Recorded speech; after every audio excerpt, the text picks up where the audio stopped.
Assalamualaikum warahmatullahi wabarakatuh. A'udzubillahi minasyaitonir rajim. Bismillahirrahmanirrahim. Innal hamdalillah nasta'inuhu wa nastaghfiruhu wa nu'minu bihi wa natawakkalu alayh. Wa na'udzu billahi min shururi anfusina wa min sayyiati a'malina. May yahdihillahu fala mudilla lahu wa may yudlilhu fala hadiya lahu. Asyhadu an la ilaha illallah wahdahu la syarika lahu wa asyhadu anna Muhammadan abduhu wa rasuluh. Allahumma salli ala sayyidina Muhammad wa ala alihi wa sahbihi ajma'in barik wasallim amma ba'd. Bismillahirrahmanirrahim. Wal 'asr innal insana lafi khusrin illa alladhina amanu wa 'amilus solihat wa tawasaw bil haqqi wa tawasaw bis sabr. Shadaqallahul 'azim. Wa qala Rasulullah sallallahu alaihi wasallam, man salaka tariqan yaltamisu fihi 'ilman sahalallahu lahu bihi tariqan ilal jannah. Atau kama qala sallallahu alaihi wasallam. Alhamdulillah, syukur kita kepada Allah Ta'ala kerana masih lagi dipanjangkan umur, diberi kesempatan, diberi taufik, kemampuan untuk kita melaksanakan segala kebaikan. Dan pagi ini insya-Allah kita sambung pengajian kita, kitab hadis Mishkatul Masabih insya-Allah. Dan sebelum kita mulakan, sama-sama kita buka dengan bacaan kita Al-Fatihah. Ya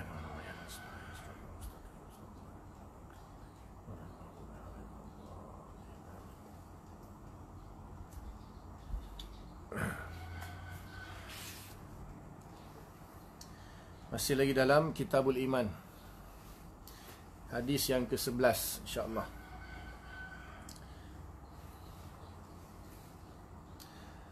Wa an Abi Musa al-Ash'ari radhiyallahu ta'ala anhu qala qala Rasulullah sallallahu alaihi wasallam, salasatun lahum ajrani, rajulun min ahli al-kitab amana bi nabiyhi wa amana bi Muhammadin wal 'abdu al-mamluku iza adda haqqallahi wa haqqa mawalihi wa rajulun kana 'indahu amatun yata'uha fa'addabaha fa'ahsana ta'dibaha wa 'allamaha fa'ahsana ta'limaha thumma a'taqaha fatazawwajaha falahu ajrani, muttafaqun alaih. Hadis daripada sahabat Nabi Abi Musa al-Ash'ari radhiyallahu ta'ala anhu telah berkata, Rasulullah SAW telah bersabda, salasatun lahum ajrani, ada tiga golongan yang mana bagi mereka ada dua pahala. Bagi mereka ada dua pahala, dua jenis pahala lah, bukan dua saja pahala. Dia bukan bilangan, di sini menunjukkan jenis. Yang pertama, rajulun min ahlil kitab, seorang pemuda daripada ahlil kitab. Amana bi nabiyhi, dia beriman dengan nabinya, wa amana bi Muhammadin, dan dia juga beriman dengan Nabi Muhammad sallallahu alaihi wasallam. So di sini masyhur kita tahu siapa tu ahli kitab. Ahlul kitab ni Yahudi dan Nasrani lah, yang diberikan kitab Taurat dan kitab Injil. Jadi dia beriman dengan Nabi Muhammad sallallahu alaihi wasallam, dengan nabi dia. Kalau Yahudi beriman dengan Nabi Musa alaihissalam. Kalau Nasrani dia beriman dengan Nabi Isa alaihissalam. Kemudian dia beriman dengan Nabi Muhammad sallallahu alaihi wasallam. Apa maksud dia di sini? Sebab di sini Nabi sebut ahlul kitab. Jadi di sini ada beberapa ihtimal ataupun kemungkinan. Kalau kita kata setiap Nabi yang datang, bukan kita katalah, maksudnya kita memilih pendapat ulama yang mengatakan bahawa setiap Nabi yang datang memansuhkan syariat Nabi yang sebelumnya. Bermakna seseorang, katalah dia seorang Yahudi, dia beriman kepada Nabi Musa dengan kitab Taurat. Kemudian setelah Nabi Musa wafat, kemudian dia masih berpegang lagi lah dengan kitab Taurat dan beriman dengan Nabi Musa. Kemudian apabila diutuskan Nabi Musa alaihissalam, dia masih ada, dia masih hidup. Kemudian dia pun beriman dengan Nabi Isa alaihissalam dan beriman dengan kitab Injil. Jadi maknanya di sini panjang betul umur dia.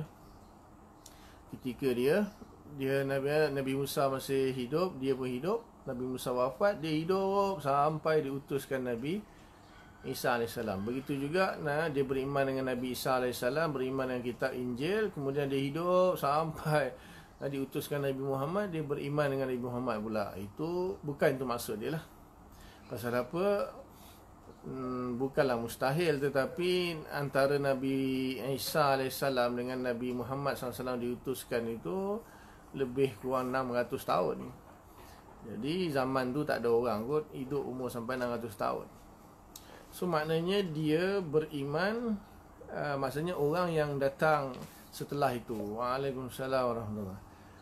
Maksudnya orang yang datang setelah kematian lah, maksudnya setelah kewafatan Nabi Musa, cuma dia masih lagi beriman dengan kitab Taurat. Walaupun antara Nabi Musa dengan Nabi Isa tu ada banyak Nabi lagi, tapi syariatnya diteruskan. Dia itu ada isu lah dalam ada permasalahan dalam akidah. Adakah setiap Nabi itu datang memansuhkan syariat Nabi yang sebelumnya? Dari segi fiqahnya lah. Dari segi fiqah. Kalau dari segi akidah tidak ada mansuh lah. Sebab Nabi ni datang bawa akidah dan syariat. Maksudnya masuk syariat tu maksudnya hukum-hukum fiqah lah. Akidah pun syariat juga sebenarnya. Jadi setiap Nabi datang bawa akidah yang sama, beriman kepada Allah, beriman kepada rukun iman yang 6 itu semua Nabi bawa benda yang sama. Tak ada mansuh-mansuh itu. Yang akan dimansuhkan itu ialah syariat fiqah. Bab fiqah ni yang biasanya dimansuhkan. Kemudian ada isu lagi, adakah semua dimansuhkan atau sebahagian dimansuhkan? Yang mengatakan semua dimansuhkan itu bermaksud syarak man qablana ni dalam bab usul fiqh lah. Jadi kalau usul fiqh ni ada pengajian usul fiqh kan, Ustaz Hafiz lah. Jadi adakah syarak man qablana itu dalam syariat kita tu menjadi syariat kita, ataupun dia perlu kepada amrun jadid, ataupun perintah yang baru lah. Kadang-kadang sama, kadang-kadang ada amalan tu sama. Jadi maksudnya contohnya berpuasa hari Ashura misalnya. Jadi orang Yahudi puasa Ashura, orang yang orang Islam pun disunatkan sebelum diwajibkan Ramadan itu. Ada yang kata wajib, ada yang kata sunat lah puasa Ashura. Ada yang kata puasa Ramadan mansuhkan kefarduan, puasa Ashura dijadikan sunat sahaja. Tapi tak kira lah sunat ke fardu, tapi masing-masing puasa Ashura. Jadi adakah kita berpuasa Ashura itu kita mengikut syarak umat sebelum ni, ataupun dengan amrun jadid, maksudnya arahan daripada Nabi, arahan yang baru? Ada khilaf di sinilah. Jadi kalau kita mazhab Syafi'i kata kita dengan amrun jadid, maksudnya Nabi yang perintahkan puasalah kamu kan. Bila Nabi sampai ke Madinah, Nabi tengok orang Yahudi puasa hari Ashura, Nabi suruh kita puasa. Nabi kata kita lebih berhak untuk berpuasa lah. So syarat man qablana, tapi ditajdidkan olehnya dengan arahan daripada Nabi lah. Itu maksudnya. Kemudian di sini bermakna orang dalam hadis ni maksud dia dapat 2 pahala ni, maksudnya orang tu dia beriman dengan Nabi Musa dan kitab Taurat selepas Nabi Musa wafat. Kemudian bila datang Nabi Isa alaihissalam, maka orang yang katalah ketika itu sebelum diutuskan Nabi Isa, dia masih beriman kepada syariat Nabi Musa lah. Sebab syariat Nabi Musa tu diteruskan kan, sampailah datang Injil baru ditukar. Kemudian dia pun mengikut syariat Nabi Isa. Kemudian kalau kita kata ahli kitab yang dimasukkan ni kedua-dua sekali, Tapi katakanlah dia tak beriman dengan Nabi Isa AS. Dia Yahudi, dia berpegang, beriman dengan Nabi Musa, dengan kitab Taurat misalnya. Kemudian setelah munculnya Nabi Isa diutuskan dengan kitab Injil, dia tak beriman dengan kitab Injil. Dia tak beriman dengan Nabi Isa, tapi dia beriman dengan Nabi Musa sahaja. Berterusanlah, maksudnya orang ketika Nabi SAW diutuskan kan di Madinah, jadi ada setengah Nasrani beriman dengan Nabi Isa dengan kitab Injil, dan ada setengah itu hanya beriman dengan Taurat, dengan Nabi Musa. Maksudnya dia tak beriman dengan Nabi Isa. Jadi panjanglah isu dia sebenarnya. Adakah dia tak beriman dengan Nabi Isa itu kerana dia bukan dia bukan umat yang di bawah Nabi Isa, sedangkan kita faham kan Nabi Isa pun diutuskan kepada Bani Israel. Jadi apabila Nabi Isa diutuskan kepada Bani Israel, berarti syariat Nabi Musa yang sebelumnya itu kalau mengikut satu pendapat maka dimansuhkan. Jadi mereka tinggal hanya masih beriman kepada Nabi Musa dengan erti kata Nabi Musa itu adalah salah seorang Rasul Allah. Kemudian sekarang ni Nabi yang baru telah diutuskan, iaitu Nabi Isa AS. Mereka wajib beriman dengan Nabi Isa AS. Dia tak boleh menolak. Dia tak boleh tak mau aku cukuplah, aku dah beriman dengan Nabi Musa, sekarang aku tak nak beriman dengan Nabi Isa. Tak boleh. Dia kena beriman dengan Nabi Isa, dan dia kena mengamalkan kitab Injil pula. Bukan, dia tak boleh aku tak nak pakai Injil lah, aku masih nak pakai Taurat. Tak boleh. Itu tak tahulah syariat Nabi Isa tu, adakah syariat Nabi Isa itu memansuhkan syariat Nabi Musa kesemuanya atau sebahagian. Itu pembahasan usul fiqh. Okay, kita pergi kepada hadis ini. Jadi dia kata Ahlul Kitab beriman kepada nabinya dan beriman kepada Nabi Muhammad SAW. So sepatutnya kita kata mereka yang akan dapat dua ganjaran yang dijanjikan dalam hadis ini ialah orang yang beriman dengan Nabi Isa AS, beramal dengan kitab Injil. Walaupun Nabi Isa sudah diangkat ke langit, maknanya keturunan dia lah. Maknanya ketika Nabi Muhammad diutuskan, contohnya Waraqah bin Naufal kan. Waraqah bin Naufal, dia beriman dengan kitab Injil, dia adalah Nasrani, ulama Nasrani, pendeta Nasrani. Dia beriman dengan Nabi Isa AS dan beriman dengan kitab Injil yang original lah. Jadi ketika Nabi Muhammad diutuskan, maka dia pun beriman dengan Nabi Muhammad SAW dan mengikut syariat Nabi Muhammad SAW. Maka orang seperti inilah yang dikatakan mendapat dua pahala. Mendapat dua pahala. Jadi sekiranya seseorang itu dia tidak beriman kepada Nabi Isa AS, tak beriman kepada kitab Injil, dia hanya beriman kepada kitab Taurat sahaja, seperti Yahudi di Madinah kan. Sebahagian Yahudi di Madinah ni, mereka kebanyakan hadis yang kita baca, mereka hanya lebih kepada beriman kepada Taurat. Jarang hadis-hadis yang menunjukkan Injil. Kebanyakannya Taurat. Kebanyakan beriman dengan Taurat. Yahudi di Madinah lah, banyak kisah-kisah dalam hadis. Jadi seolah-olah bermakna adakah mereka itu tidak beriman dengan Nabi Isa AS dan tidak beriman dengan Injil, hanya beriman dengan kitab Taurat.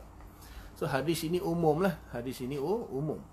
Maksudnya boleh jadi orang tu walaupun dia tak beriman kepada Nabi Isa dengan kitab Injil, dia hanya beriman kepada Nabi Musa dan kitab Taurat, kemudian dia masuk Islam, dia beriman kepada Nabi Muhammad SAW dan Al-Quran, maka dia dapat dua pahala.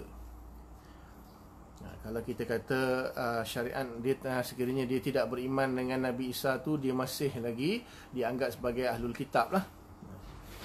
Jadi kalau syariat kita misalnya kan, apabila Nabi Muhammad SAW diutuskan, maka kesemua syariat-syariat yang sebelum ni dimansuhkan.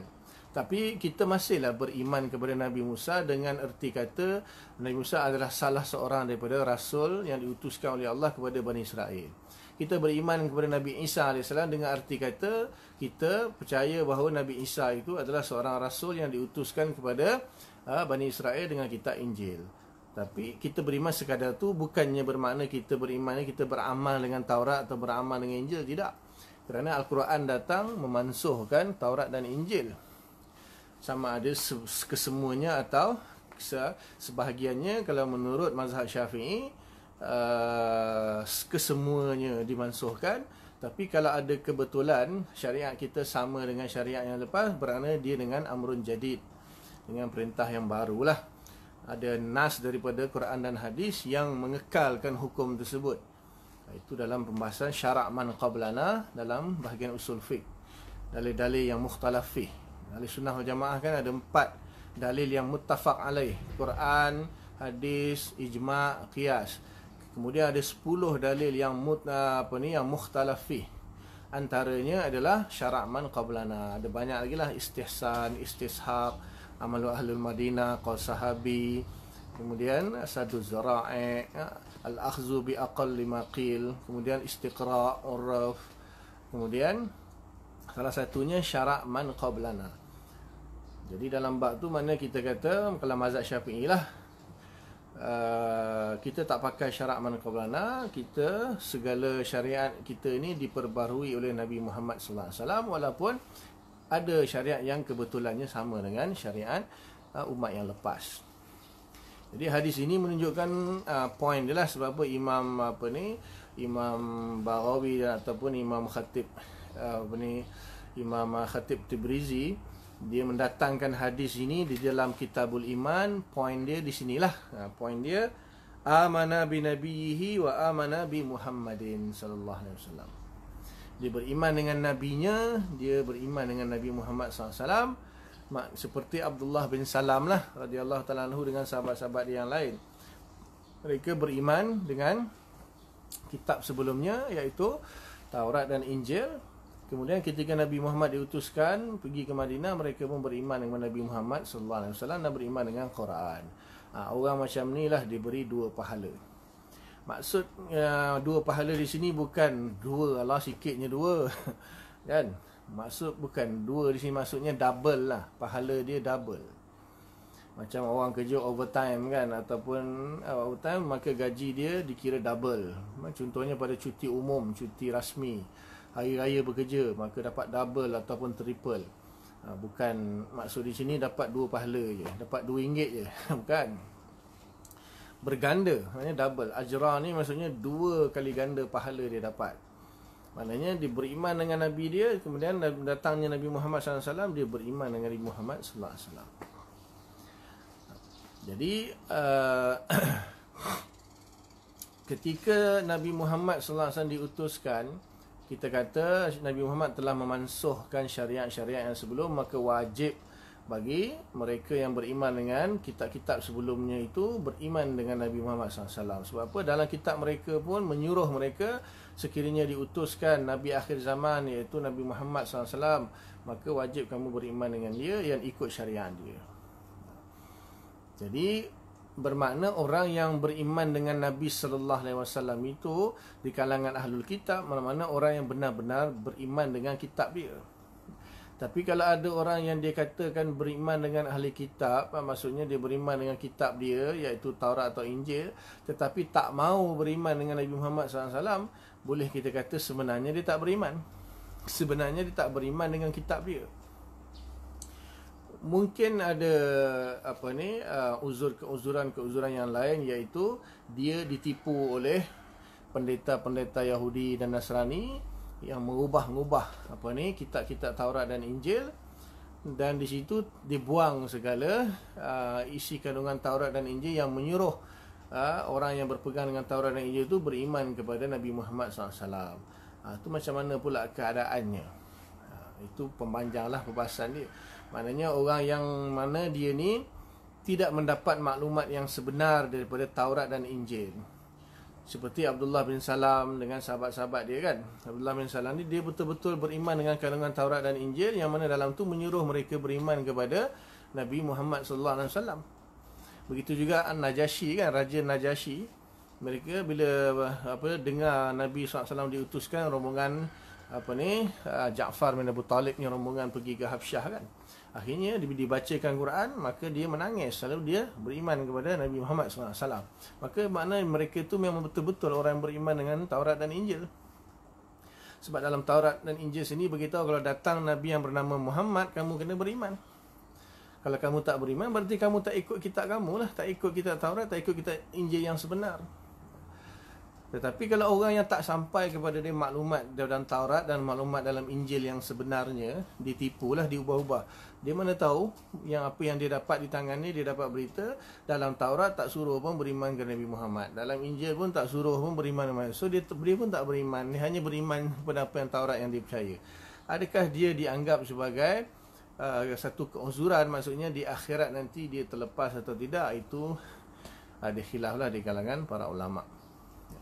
Poinnya di sini nak bagi tahu orang yang beriman dengan Nabi sebelumnya, sama ada dia beriman kepada Nabi Musa dan Taurat, ataupun dia beriman kepada Nabi Isa dan Injil, kemudian apabila diutuskan Nabi Muhammad SAW, dia pun beriman kepada Nabi Muhammad SAW dan beriman dengan Quran, maka dia diberi double pahala dia.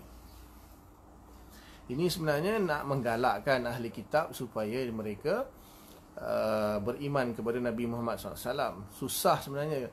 Macam kita kan, contohnya kita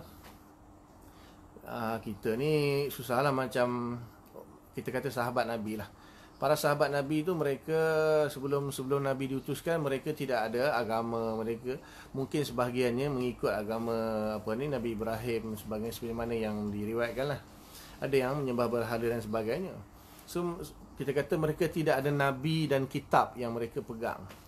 So bila datang Nabi Muhammad, mereka mudah untuk menerima dan beriman kepada Nabi Muhammad SAW. Ahli kitab ini, dia dah beriman dengan seorang Nabi, dengan kitab. Tiba-tiba datang Nabi baru. Jadi dia nak tukar tu susah sebenarnya. Dia nak tukar beriman kepada Nabi yang baru dan kitab yang baru tu bukan senang. Manusia ni kalau dia pegang dengan satu perkara, dia nak tukar tu susah. Tapi oleh kerana dalam isi kandungan Taurat dan Injil itu sendiri menyuruh mereka beriman dengan Nabi Muhammad, mereka terus beriman. Tapi untuk menggalakkan yang degil-degil, yang menyembunyikan maklumat kan dalam Taurat dan Injil, sengaja tak mau beriman dengan Nabi Muhammad, maka di sini dibagi kelebihan lah, ekstra. Kalau kamu beriman dengan Nabi Muhammad SAW, kamu akan dapat double lagi. Itu maksud hadis inilah.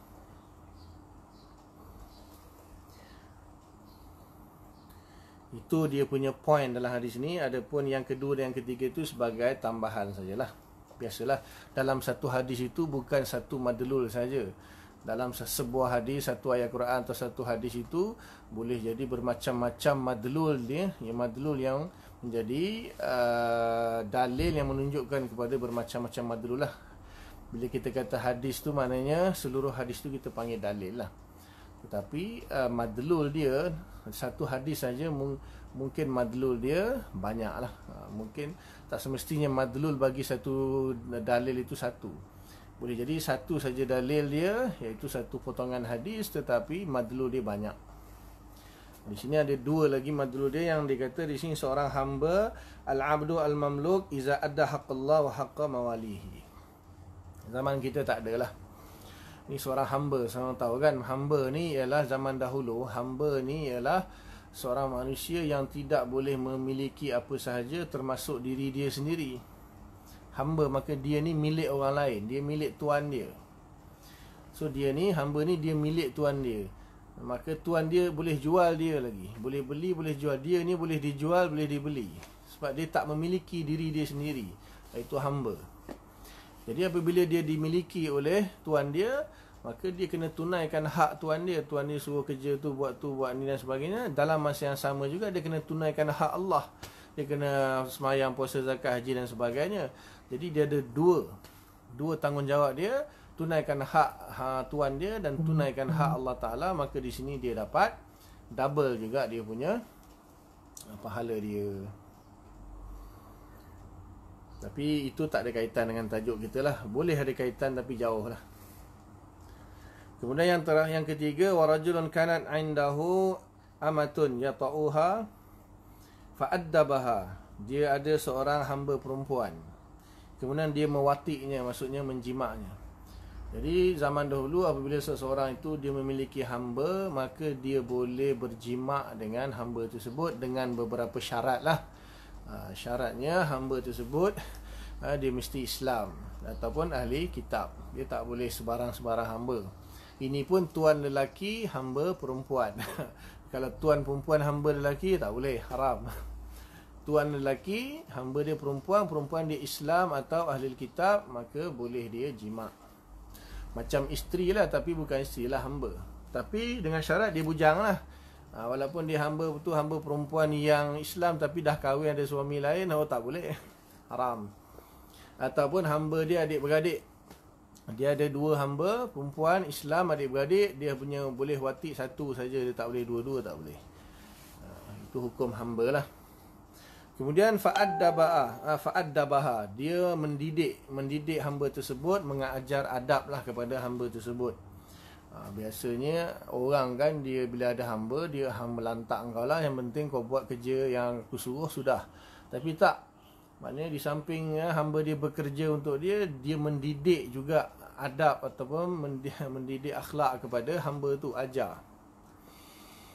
Fa'ahsana ta'dibaha, bahkan bukan saja mendidik, mengajar adab, dia ahsana, maksud melakukan dengan cara yang baik dan terbaik.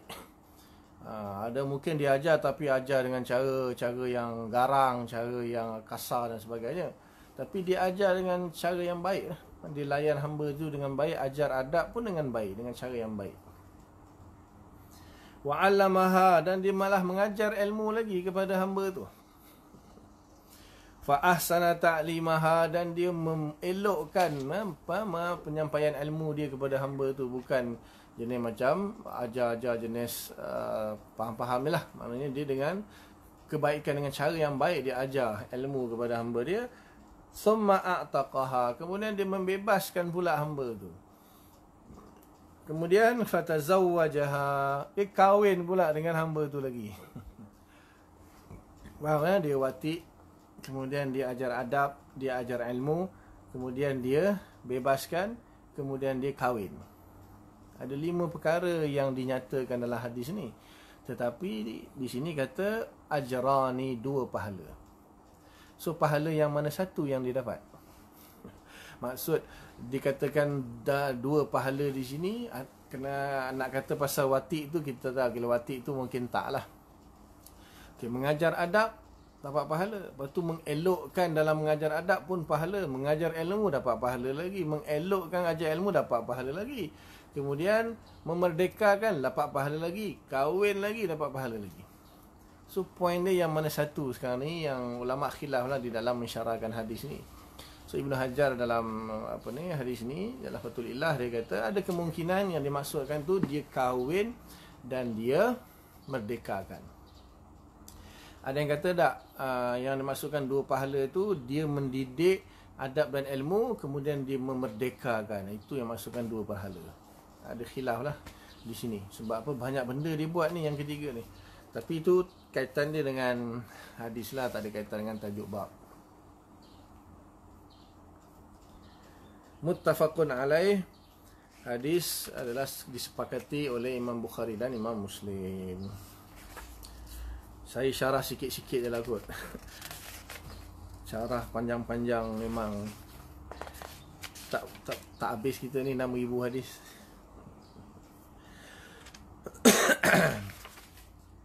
Masuk hadis yang ke-12. وعن ابن عمر رضي الله تعالى عنهما قال رسول الله صلى الله عليه وسلم أمرت أن أقاتل الناس حتى يشهدوا أن لا إله إلا الله وأن محمد رسول الله ويقيموا الصلاة ويؤتوا الزكاة فإذا فعلوا ذلك عصموا مني دماءهم وأموالهم إلا بحق الإسلام وحسابهم على الله متفق عليه illa anna musliman lam yadhkur illa bihaqqil Islam. Hadis daripada Ibnu Umar, Abdullah bin Umar radhiyallahu taala anhuma, anak Sayyidina Umar Abdullah. Dia telah berkata, Rasulullah SAW telah bersabda, umirtu, aku diperintahkan. Umirtu, aku diperintahkan, maksudnya oleh Allah lah. An uqatilan nasa, untuk memerangi manusia. Untuk memerangi manusia. Itu dia. Hatta, sehinggalah yashhadu an la ilaha illallah, sehingga dia bersaksi bahawa tidak ada Tuhan yang layak disembah melainkan Allah. Wa anna Muhammad Rasulullah, dan dia juga bersaksi sesungguhnya Nabi Muhammad itu adalah utusan Allah. Wa yuqimus solat, dan di sini, dan dia mendirikan solat. Wa yu'tuz zakat, dan dia menunaikan zakat. Fa iza fa'alu zalika, maka sekiranya dia melakukan yang demikian itu, iaitu syahadah, solat dan zakat, asamu minni dima'ahum, maka dia telah memelihara darahnya daripadaku. Tadi kan Nabi diperintahkan untuk memerangi. Biasanya bila berperang tu sama ada mati atau cedera lah. Maknanya darah tu bila mati, dibunuh atau disederakan, darah tu mengalir lah. Jadi di sini terselamatlah darah dia. Maksudnya kalau dia syahadah, dia maksudnya dia menerima Islam dengan bersyahadah dan mendirikan solat, menunaikan zakat, maksudnya melaksanakan segala perintah-perintah dalam Islam. Selamatlah darah dia daripada diperangi oleh aku. Okey. Ini terjemah dulu nanti kita syarah. Ni panjang di sini nak syarah ni. Kemudian wa amwalahum, dan juga hartanya. Harta dia pun selamat. Sebab apa? Kalau berperang kan, biasanya kalau berperang, bila kalah maka harta akan dirampas, maka jadi harta ghanimah, harta rampasan kalau dalam peperangan. Kalau harta yang berada di tanah ataupun negeri atau negara yang diserang itu, dia akan jadi harta faid. Itu dalam bab jihad lah. Harta ghanimah ni apa yang dibawa ketika perang di medan pertempuran. Bila musuh kalah, maka dirampas semua harta mereka dan mereka dijadikan tawanan dan hamba lah. Dan harta mereka dijadikan harta ghanimah, akan dibahagi-bahagikan lah mengikut pembahagian Islam. Kemudian kalau kita umat Islam berperang di sebuah negara dan berjaya menakluk negara tersebut, maka segala harta yang berada, kerana harta yang tak boleh dipindahkan kan, tanaman dan sebagainya, itu jadi harta faid. Itu dalam bab jihad lah. Kemudian satu lagi harta salab. Harta salab ni dia khusus. Seseorang yang telah membunuh musuh, apa harta yang ada pada musuh itu milik dia, dipanggil harta salab. So dalam bab ni dipanggil harta salab, harta ghanimah, harta faid. Dan sekiranya mereka itu menerima tunduk kepada Islam, maksudnya tidak, walaupun tidak masuk Islam tetapi mereka tunduk di bawah Islam, dia jadi kafir zimmi lah. Maksudnya orang kafir sebab apa? Tidak ada paksaan dalam agama, la ikraha fiddin.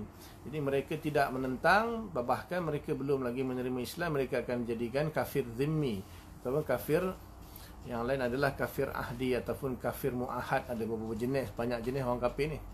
Kafir zimmi ni kafir yang dilindungi oleh pemerintahan Islam lah. Mereka tak menentang Islam, bahkan mereka belum lagi menerima Islam tapi tak menentang. Yang menentang ni dipanggil kafir harbi. Itu yang dibunuh dia, diperangi, dibunuh.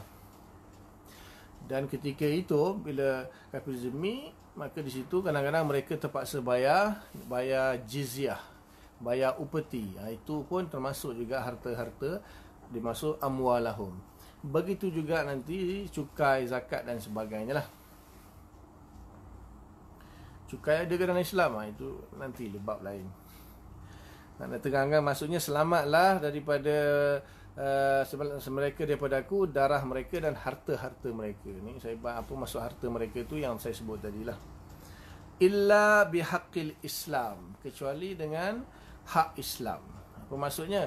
Maka tetap juga dah, walaupun dia dah bersyahadah, dia dah semayang zakat, maksudnya dia sudah menerima Islam lah, tapi tetap juga darah dia akan dialirkan, harta dia akan dirampas dengan hak-hak Islam. Apa contohnya? Contohnya dia bunuh orang. Dia Islam tapi dia bunuh orang, maka dia akan dibunuh, dialirkan darah dia. Dia mencuri, dia akan dipotong tangan. Darah dia akan dialirkan jugalah. Itu hak Islam. Walaupun dia dah masuk, nanti kata apa ni, aku dah masuk Islam kena potong tangan lagi. Memanglah kau mencuri. Sebab Islam memerintahkan siapa mencuri potong tangan. Kemudian harta, ya zakat tak nak bayar, Islam ampas. Kalau dia dah Islam tapi tak nak bayar zakat, maka Islam boleh rampas harta dia. Atau dia buat kerosakan, dia merosakkan harta benda orang, dia kena ganti, kena bayar. Kalau dia tak nak bayar, boleh dirampas harta dia. Wa hisabuhum 'ala Allah, dan hisabnya serahkan kepada Allah Ta'ala. Maksudnya kalau dia terlepas lah, dia mencuri senyap-senyap, tak kantoi. Kalau dia bunuh orang, tak kantoi zaman dulu lah. Maksudnya dia buat perkara-perkara yang mana tak kantoi. Maka Nabi kata, wahisabuhum 'alallah. Maknanya kalau dia terlepas di dunia, di akhirat dia tak terlepas, dia akan kena juga.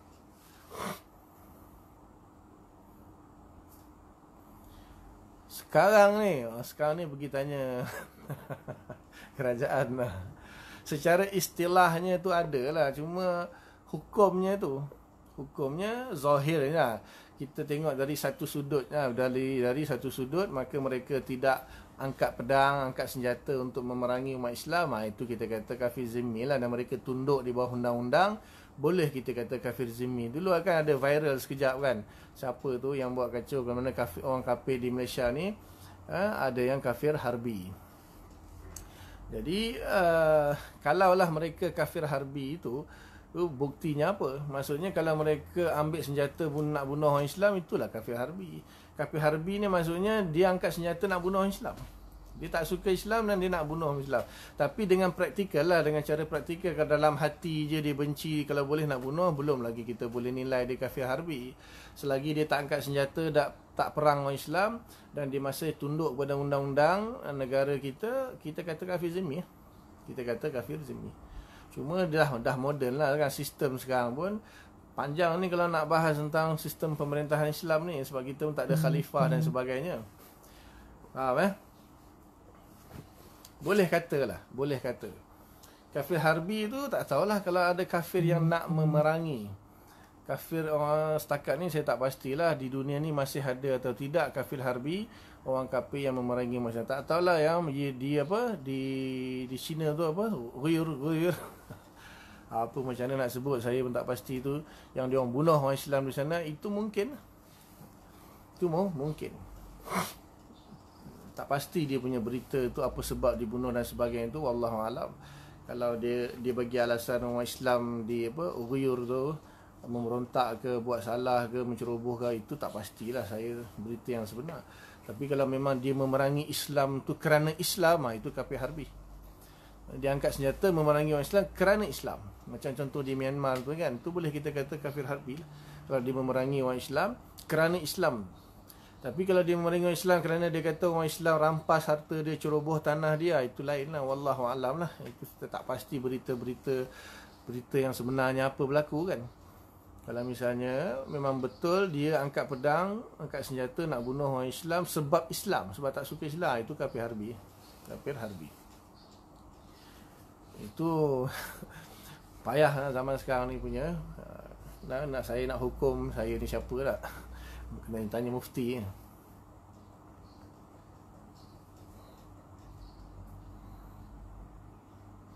Okey. Maka di sini syarah hadis dia, umir tu. Nabi kata umir tu. Di sini setengah ulama mengambil dalil, mengambil istidlal ataupun dalalah di sini bermaksud aku diperintahkan. So Nabi tak kata di sini umirna, kita diperintahkan untuk memerangi orang sehingga mereka syahadah, sembahyang dan zakat. Tak. Nabi kata umir tu. Maknanya ulama kata ini khusus untuk Nabi sahaja dan pengganti Nabi. Khusus untuk Nabi dan pengganti Nabi, iaitu khalifah. Jadi khalifah Sayyidina Abu Bakar, khalifah Sayyidina Umar, Sayyidina Osman, Sayyidina Ali, khalifah dan seterusnya. Tapi kita sekarang ni tak ada khalifah. Itu kan di Baghdad tu ISIS cuba-cuba lantik diri dia sebagai khalifah, lepas tu pergi bunuh orang. Yang dibunuh bukan orang kafir, yang dibunuh orang Islam yang dia hukumi kafir, yang dia kata tawasul syirik, ziarah kubur syirik, dia pergi bunuh. Itu ISIS tu Wahabi yang ekstrim lah. Yang peliknya dia tak bunuh orang kafir, dia bunuh orang Islam, katanya syirik. Dia hukum syirik, lepas tu dia bunuh. Tapi itu kan tipu dengan bertatu kat disko, jumpa apa semua. Abu Bakar Al-Baghdadi itu, saya tak pasti berita tu benar atau tidak. Wallahu ta'ala alam. Itu yang kita dengar daripada media sosial je lah. Saya pun tak pasti kebenaran dia. Maksudnya di sini umirtu itu Nabi dan Khalifah. Maksudnya yang ada kuasa diperintahkan boleh mengeluarkan arahan jihad. Boleh mengeluarkan arahan jihad. Di sini kan uqatilan nas, memerangi manusia. Uqatilan an-nas di sini, an-nas ni alif lam masuk kepada lafaz mufrad isim yang berbentuk mufrad, dia jadi umum.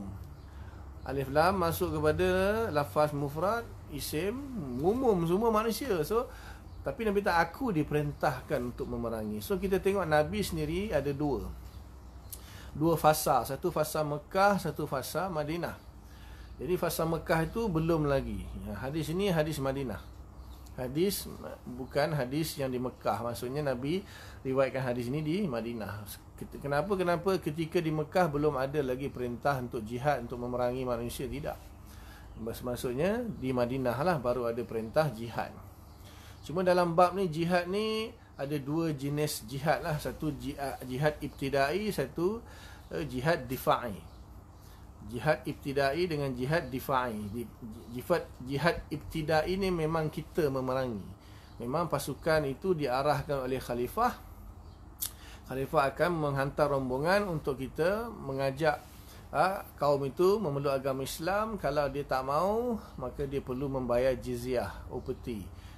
Dan kalau dia tak mau juga akan diperangi. Maka dia bagi tempoh 3 hari untuk buat keputusan. Sama ada dia nak terima Islam, atau dia nak bayar jizyah, upeti, atau maksudnya tunduklah di bawah kerajaan Islam, atau dia akan diperangi. 3 hari diberi tempoh. Maka itu dipanggil jihad ibtidai. Jihad ibtidai. Satu lagi jihad difa'i, iaitu kalau ada musuh Islam nak menyerang Madinah, contohnya kan perang Ahzab, perang Badar, perang Uhud, maka itu difa'. Kan perang Uhud tu kan Abu Jahal nak balas dendam terhadap perang Badar, maka datang dengan 1000 orang kan. Maka itu memang difa' lah, nak mempertahankan Madinah. Begitu juga perang Ahzab. Walaupun tak berlakulah perang Ahzab, Allah bantu dengan angin. Jadi ada dua jenis jihad memang ada dalam Islam, dua-dua ada. Tapi cuma yang berhak untuk mengeluarkan arahan itu hanyalah khalifah. Tidak ada orang selain khalifah yang boleh mengeluarkan arahan. Sekarang kita tak ada khalifah. Kita tak ada khalifah. Sebab tu kan puak Hizbut Tahrir ni, dia orang cuba nak memperjuangkan juga kekhalifahan Islam. Cuba. Tapi itulah yang wallahu ta'ala alam, yang mungkin akan menjadi khalifah Islam yang seterusnya Imam Mahdi. Tak ada orang lain lah, Imam Mahdi, kemudian Nabi Isa AS. Selain daripada itu tak pastilah akan ada ke tidak. Sebab apa? Bila tidak wujud khalifah, tidak boleh keluar arahan jihad. Sebab daripada dalil ini Nabi mengatakan umirtu, maksudnya aku diberi arahan, diperintahkan oleh Allah untuk memerangi orang sehingga mereka masuk Islam lah. Jadi khalifah sahaja yang ada hak untuk mengeluarkan perintah jihad. Tapi hari ini khalifah pun tak ada. Yang kedua, orang Islam pun tak solat, tak tunai zakat. Itu masalahnya kan. Macam mana kita nak memerangi orang yang bukan Islam? Orang Islam sendiri pun tidak menunaikan. Okey. Jadi di sini bila dia kata dan maksudnya kena buat semua. Kena syahadah dan solat dan zakat. Bermakna kalau salah satu dia tak buat, maka dia akan diperangi. Sebab itu Abu Bakar Siddiq radhiyallahu taala anhu, ketika beliau jadi khalifah kan, ketika Nabi wafat, Nabi SAW wafat, maka ada puak yang murtad, yang baru-baru masuk Islam, yang tinggal jauh daripada kota Madinah, badui-badui ini murtad. Kemudian munculnya Nabi palsu Musailamatul Kazzab, dan ada seorang lagi, apa nama tak ingat. Kemudian ada pula kaum yang tidak mau bayar zakat. Maka Sayyidina Umar telah membentuk lebih kurang 8 pasukan, kot kata silap saya, 8 pasukan untuk memerangi orang yang murtad. Maksudnya murtad, mereka menolak syahadah mereka lah. Maksudnya mereka sudah tidak lagi bersaksi bahawa tidak ada Tuhan selain Allah dan Nabi Muhammad itu Rasulullah. Dan juga dah tentulah takkan semayang dan takkan zakat. Satu pasukan dihantar untuk memerangi mereka. Kemudian satu pasukan lagi sebab tak nak bayar zakat. Masyhur kan hadis ni, Sahih Bukhari Muslim ada. Jadi Sayyidina Umar telah bentuk, Sayyidina Abu Bakar radhiyallahu ta'ala telah membentuk sebuah pasukan untuk memerangi orang yang tak mau bayar zakat. Jadi Sayyidina Umar masa tu, Sayyidina Umar kata, wahai Abu Bakar, Takkan kau nak memerangi orang yang tak nak bayar zakat, sedangkan mereka itu mengucap kalimah syahadah, mereka masih lagi semayang, cuma tak nak bayar zakat saja. Takkan nak diperangi. Lepas tu Sayyidina Abu Bakar baca hadis ni. Sayyidina Abu Bakar baca hadis ni depan Sayyidina Umar, baru dia terkejut. Dia kata, ya Allah, aku seolah-olah baru aku faham maksud hadis ini. Memang Allah Ta'ala telah benar-benar memberi ilmu ataupun membuka dada Abu Bakar Siddiq dengan memberi kefahaman terhadap hadis ini. Jadi kalau tak mau bayar zakat, diperangi. Barulah bila Sayyidina Abu Bakar baca hadis ini dekat depan Sayyidina Umar, baru dia terkejut, baru dia tersentak. Dia kata memang betul. Memang Abu Bakar memang layak jadi khalifah, memang dia faham apa maksud Nabi. Jadi dia hantar rombongan supaya mereka tu bayar zakat. Dia kata apa? Kalaulah zaman Nabi sallallahu alaihi wasallam mereka bayar zakat dengan talinya sekali, maka zaman aku pun kalau mereka bayar zakat tanpa tali, aku akan perangi mereka. Itu Abu Bakar Siddiq radhiyallahu anhu. Jadi apa faedah daripada hadis ini? Jadi Imam Syafi'i radhiyallahu taala anhu telah beristimbat dengan hadis ini bahawa orang yang tidak menunaikan solat dan tidak menunaikan zakat boleh diperangi, maksudnya boleh dibunuh. Satu orang Islam yang tidak melakukan solat boleh dibunuh, itu dalam mazhab Syafi'i. Maka qadi ataupun hakim akan memanggil orang tersebut dan menyuruh dia solat segera. Kalau dia tak mau solat juga, maka dia diancam dengan hukum bunuh.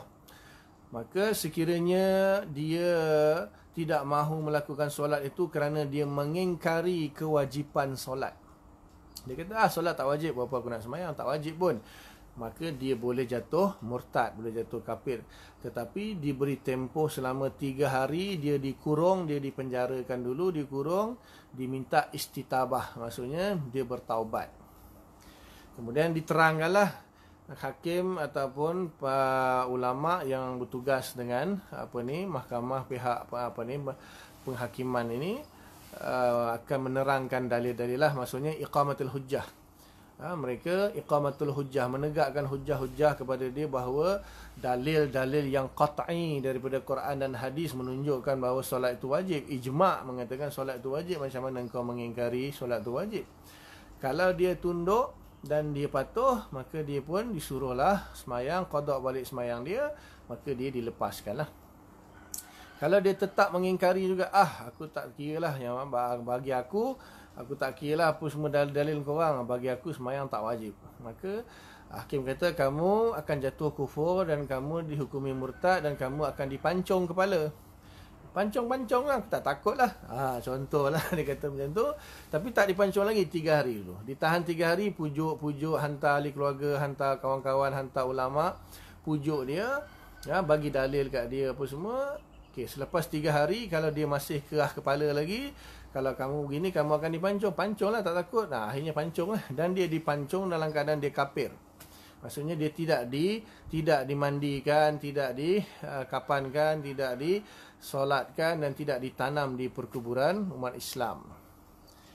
Tapi atas dasar kemanusiaan itu bolehlah buat, maksudnya tidak wajib lah, tidak wajib dimandikan, tidak wajib dikapankan, tidak wajib disolatkan, bahkan haram tak disolat lah. Dan tidak ditanam, haram ditanam di perkuburan umat Islam kerana tanah wakaf, sekiranya tanah tu tanah wakaf. Mungkin keluarga dia akan mengkapankan dan tanam di tanah dia sendirilah. Okay, tapi katakanlah dia tak dia tidak mengingkari kewajipan. Dia tidak mengingkari kewajipan. Solat memang wajib tapi saya malas nak solat. Maka diperintahkan dia kena segera bersolat.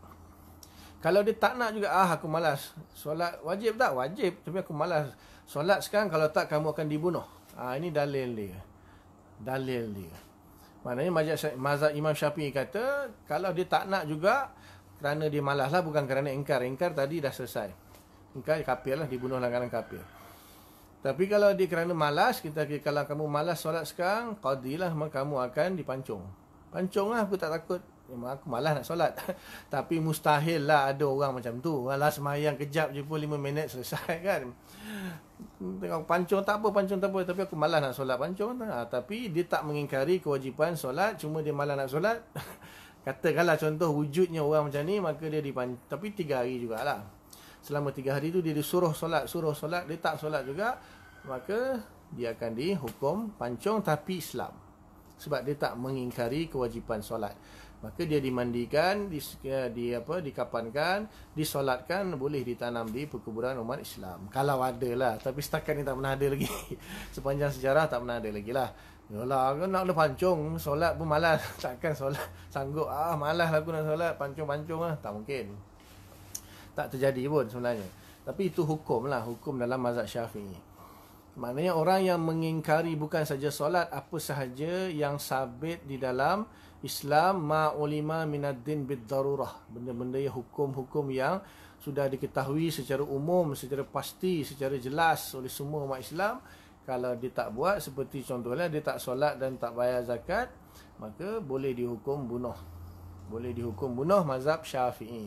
Mazhab Hanafi kata dia tidak dibunuh, tapi dia dikurung, dipenjara. Sampailah dia solat sampai habis boleh bebaskan. Kalau zakat tak apa.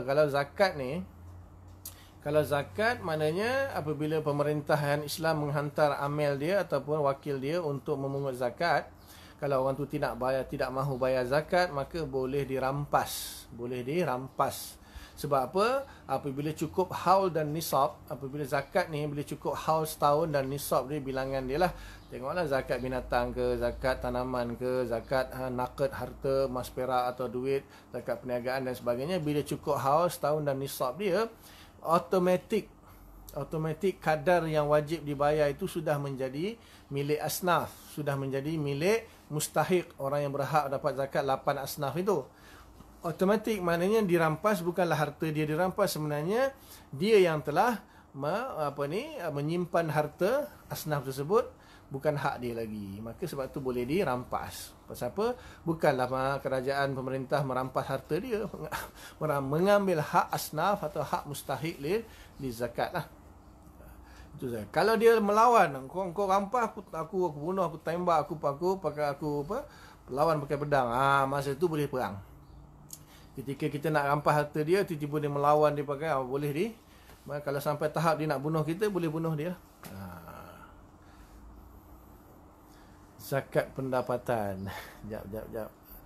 Tengok ada beratas tadi, ada soalan tadi.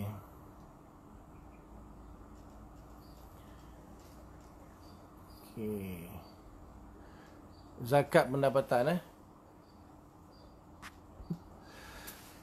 Okey, sebenarnya dalam Islam, dalam setakat ni yang saya tahu lah 4 mazhab, tidak ada zakat. Maksudnya pendapatan ni soalan kena tepat lagi. Zakat pendapatan bulanan tu kan, selalu orang tanya bab tu. Sebab Malaysia mengamalkannya. Itu sebenarnya asalnya pendapat daripada Syekh Yusuf Qardawi. Yusuf Qardawi punya ijtihad, punya pendapat. Malaysia pakai benda tu. Dia tidak ada dalam Islam zakat zakat bulanan yang wajib tu tak ada. Tak ada. Bukalah kitab mana pun. Itu pendapat Yusuf Qardawi yang dipakai oleh Malaysia lah. Tapi macam ni, dia punya bukanlah mana salah benda tu. Benda tu masalah dia macam ni. Masalah dia tiap-tiap bulan orang yang income dia melebihi, saya tak pastilah 4,000 kot. Tak silap saya lah. Kalau tak silap saya 4,000 ke atas, kalau dia ada pendapatan lebih 4,000 ke atas, dia kena bayar income tax. Betul? Kena bayar income tax. Jadi instead of kita bayar income tax, maknanya ditukarkan kepada zakat pendapatan. Ditukarkan kepada zakat pendapatan. Maknanya setiap bulan itu, kalau gaji dia melebihi 4,000, akan ada beberapa peratus lah, tak silap saya, berapa peratus, tak tahu berapa peratus, akan dipotong sebagai zakat pendapatan. Maksudnya seolah-olah menggantikan income tax saja. Sebab setahu saya lah, saya tak pasti, saya tak kerja kerajaan. Setahu saya, siapa yang bayar zakat pendapatan itu, maka dia tak perlu bayar income tax. Tak dikenakan income tax. Cuma tak semua company lah yang offer zakat pendapatan ni, dia tengok kepada majority ataupun policy company dia lah. Kalau ramai dia akan buat lah, kalau sikit mungkin tak buat, still kena bayar income tax. Tu saya tak pastilah macam mana policy atau company masing-masing lah. Jadi sebenarnya zakat pendapatan ni nak menggantikan income tax saja. Sedap sikit dengar lah kan, bayar zakat pendapatan tiap-tiap bulan daripada bayar income tax. Sebab apa kan, ada ulama mempertikaikan tidak ada cukai ni dalam Islam, tidak ada, asal hukum cukai ni haram, kecuali zakat, kecuali fidyah, kecuali jizyah, itu adalah cukai-cukai berbentuk demikian. Tetapi kalau just sekadar income tax biasa ni tak ada. Dalam Islam tak ada. Cuma ulama mengatakan bahawa sekiranya kerajaan sangat memerlukan kita panggil cukai lah daripada kerajaan, maka boleh untuk maslahat lah, untuk maslahat. Contohnya hari ni kan kita jalan raya yang kita bawa kereta tu, jalan raya yang kita lalu tu siapa yang buat? Kemudian lampu-lampu jalan tu siapa yang buat? Kemudian membekalkan saluran elektrik, walaupun kita bayarlah elektrik tu kan, tapi yang menyalurkannya siapa? Hospital kan, kita pergi hospital bayar RM1 je kan. Kadang hospital bayar RM1 je, dapat rawatan free RM1. So siapa yang buat semua tu? Itulah kita lah sebenarnya. Kerajaan telah mengambil income tax daripada cukai daripada pekerja-pekerja, dan mereka gunakan duit itu untuk buat segala infra tu lah, untuk kegunaan kita juga. Jangan tanya saya lah, mereka ambil untung, dia kaut separuh dia. Itu saya tak mau campur lah. Sekarang ni maknanya tax itu boleh sekiranya ada kemaslahatan. Kembali kemaslahatan itu kepada masyarakat. Sebab apa? Kerajaan ni kan dia mentadbir negara. Jadi dalam masa dia mentadbir negara, dia kena sediakan kemudahan. Tapi kemudahan tu takkanlah dia nak buat jalan raya, highway daripada Johor sampai Kedah, sampai Perlis tu dia nak buat pakai duit poket dia. Mestilah duit yang daripada rakyat sendiri, itu yang daripada situlah. Tapi tak nak bahas lah isu dia orang ambil duit rakyat buat tu, beli ni untuk peribadi. Itu semua lain cerita, itu antara dia dengan Allah Ta'ala lah, kalau betul benda tu. Jadi itulah income tax. Tapi untuk menyedapkan lagi dia tukar kepada zakat. Cuma timbul isu bila dah dia jadikan sebagai zakat, maka yang berhak untuk dibelanjakan dan duit zakat tu, adakah tetap juga 8 asnaf tadi ataupun golongan-golongan yang lain boleh? Itu masalahnya. Pasal apa yang buat hukum ni, yang saya dengar lah, Yusuf Qaradawi yang buat fatwa kata zakat pendapatan ini.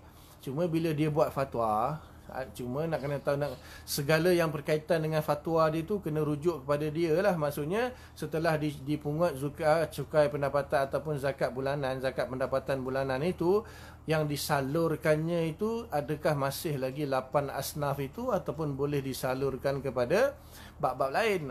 Itu yang jadi isu. Itu kena kaji betul lah fatwa Yusuf Qaradawi itu. Ada lah dalam fatwa kebangsaan pun ada lah, sebab kan ini memang polisi kerajaan yang ikut fatwa tu. Jadi cuma kita kata dalam Islam, kalau hukum Islam, zakat hanya zakat tahunan, zakat fitrah ataupun zakat harta lah. Jadi orang yang berhak untuk menerima zakat harta dan zakat fitrah tu golongan-golongan yang tertentu sahajalah, 8 asnaf tu yang mustahik tu. Tapi zakat pendapatan bulanan ni, itu kena tengok fatwa Yusuf Qaradawi, tengok fatwa kebangsaan lah, negara. Jadi dia orang kerajaan implementkan benda tu, dia orang tahulah detail, saya tak pasti. Tapi tak ada masalah lah, tak dosa lah pun.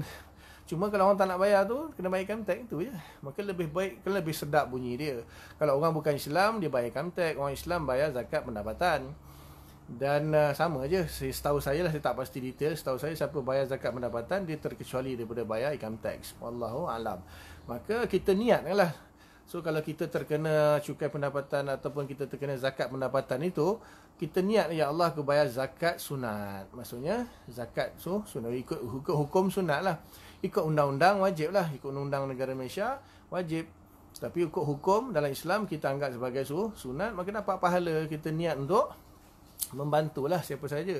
Tapi kalau dia menggunakan hasil daripada zakat pendapatan yang diambil itu untuk kepentingan peribadi atau benda salah, itu dosa dia tanggung dengan Allah Ta'ala. Di akhirat dijawab lah. Kita niat kita, ya Allah, kadar yang dipotong daripada pendapatan aku bulanan ini, aku anggap sebagai zakat sunat untuk membantu orang-orang yang susah dan sebagainya. Tapi dia guna untuk apa, itu dia tanggung lah. Wallahu alam. Pukul 10 dah. minta maaf lah, baru dapat 2 hadis saja. Itu pun hadis yang kedua ni tak dapat nak hurai habis lagi. Ada sikit lagi sepatutnya. Saya ada kuliah online yang lain lagi ni. Lagi dalam 5-10 minit ni. Rasanya perlu tangguh dulu kot. Kita jumpa lagi tahun depan insya-Allah. Tahun depan seperti biasalah, setiap bulan minggu pertama dan minggu ketiga hari Sabtu jam 9 insya-Allah. Wallahu taala alam. Apa yang lebih kurang tu setakat tu dulu. Apa yang baik daripada Allah Ta'ala, apa yang tak baik kelemahan salah, minta ampun pada Allah, minta maaf pada semua. Mudah-mudahan Allah bagi taufik dan kita faham apa yang sampaikan, dan kita tangguh dengan kafarah majlis. Subhanallah bihamdika, nasyhadu an la ilaha illa anta, nastaghfiruka wa natubu ilaik. Subhana rabbika rabbil izzati amma yasifun, wa salamun alal mursalin, walhamdulillahi rabbil alamin. Assalamualaikum warahmatullahi wabarakatuh.